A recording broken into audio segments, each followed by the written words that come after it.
All right, guys, we're on to the new stuff for today. And again, here's our old chart. We've gone all the different little one-step directions we possibly can. After yesterday, we went from factored back to standard and vertex back to standard. So today we're going to make our final jumps, which is we're going to go from factored all the way to vertex and backwards. You'll notice on both of those arrows, they're not blank in the middle. Both of those arrows went straight through standard form. Okay, or they will go straight through standard form. So on the homework, you'll receive problems and say, hey, take this factored form, and what would it be in standard and vertex, which means we have to go here and then here. Then it'll ask you the same question in the opposite direction, which means we got to go there to there. And you'll need all of the answers along the way. All three forms will be represented along the way. So let's talk about our first example. This one is vertex to factored form. The next one's going to be the opposite. You can see it goes factored to vertex. It doesn't matter which one you work on first. We're just going to start with this one. Vertex to factored form. And here I've left you a little reminder that says, hey, standard in between. You say, well, how do I get to standard? Well, that's exactly what we did yesterday. We see that this is going to be -2 times x plus 4 times x plus 4 plus 8. We know to double distribute here.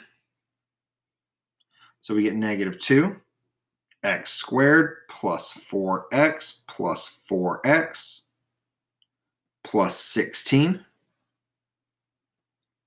plus 8. Combine like terms in the middle there. That's going to just become a positive 8x. Save myself some writing. And now I'm ready to distribute the -2.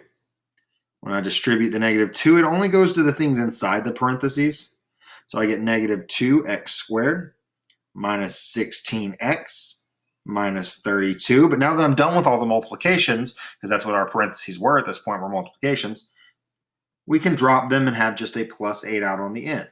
However, that plus 8 now has a like term, -2x squared minus 16x minus 24. All righty? So this is standard form, except for the fact that we have a negative out front. So we want to make that into a positive. And along the way as we do that, we can go ahead and kind of start our factoring process. Okay. So if you wanted to make this a positive by flipping all the signs, that would be fine. All right, pulling the negative out front. But that's going to happen during our factoring process anyways. Our factoring process, the first thing we want to do is take out a GCF. So we take a -2 and divide it out from everything. So we're essentially divide by -2, divide by -2, divide by -2. That means we get a positive 8x and a positive 12. Okay? All we did was factor out a GCF from our standard form that we were in.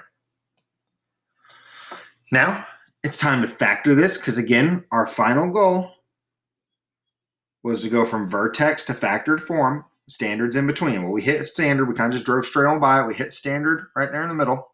Okay? And now we want to factor this. Well, we disregard the -2 now. It's really not important until the very, very end when we make sure to include it. We're looking for factors of 12x squared that can combine to be 8x.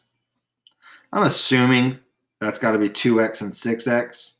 2 times 6 is 12. 2 plus 6 is 8x. Perfect. That means we are ready to factor.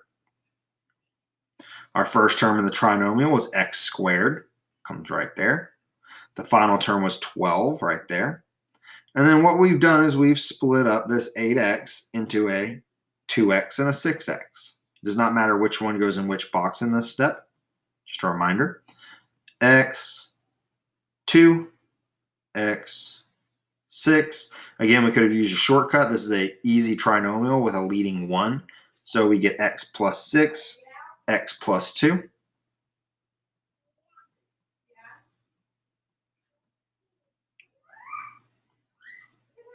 And our -2 is rolling around out front. The next new thing we're going to do is go from factored form to vertex form. This one tends to be a little bit easier just because getting to standard form It's not as hard, but then if you didn't really grasp the whole completing the square method that we were working on last week, that second part of this problem is very difficult. But let's start off from factor to vertex. We cannot skip over the middle, and the middle is standard form. So we double distribute here. We get x squared plus 3x negative 7x minus 21. Combine like terms, x squared minus 4x minus 21.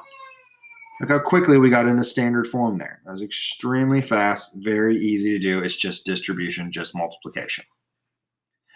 Now, here's where things get a little bit tough. I really should be carrying this y equals down with me the whole time. I'm trying to go fast for video sake. Rewind it.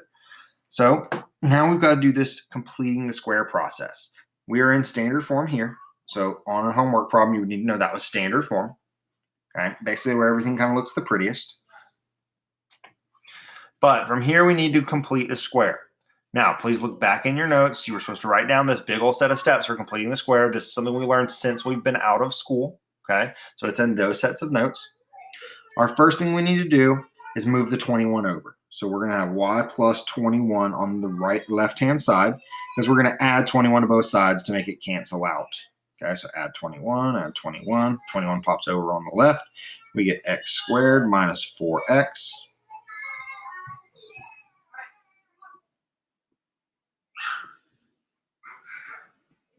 Okay. After that, we need to set up this perfect square trinomial on the right-hand side. And whatever we do to the right-hand side, we have to compensate on the left. So we have y plus 21 plus some number equals x squared minus 4x plus some number. And the trick was that we talked about when we first learned this is if we pulled anything out GCF-wise in this step, then you had to compensate. But we didn't do that, so this is a pretty straightforward one.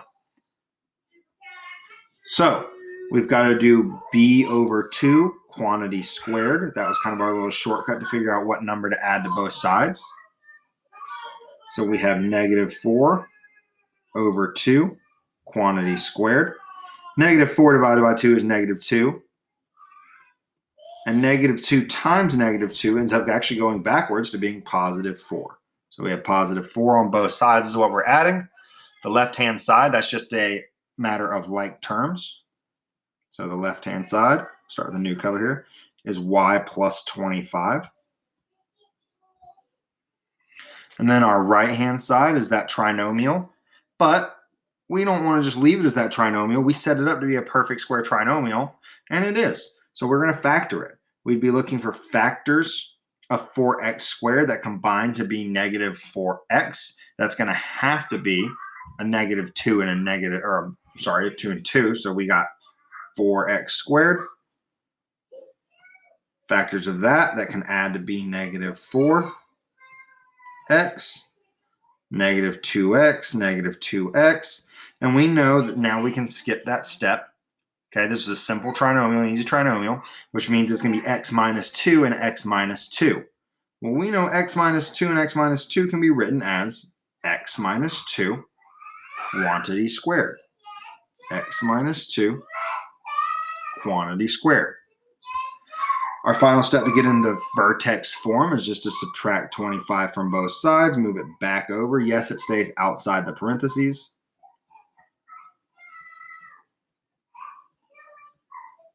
And then, of course, if you were inclined, you could check all of this on Desmos.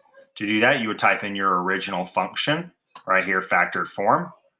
You would then type in your standard form, wherever you got it, okay, which for us was right here in this step. And then you type in your final vertex form and make sure that they all matched.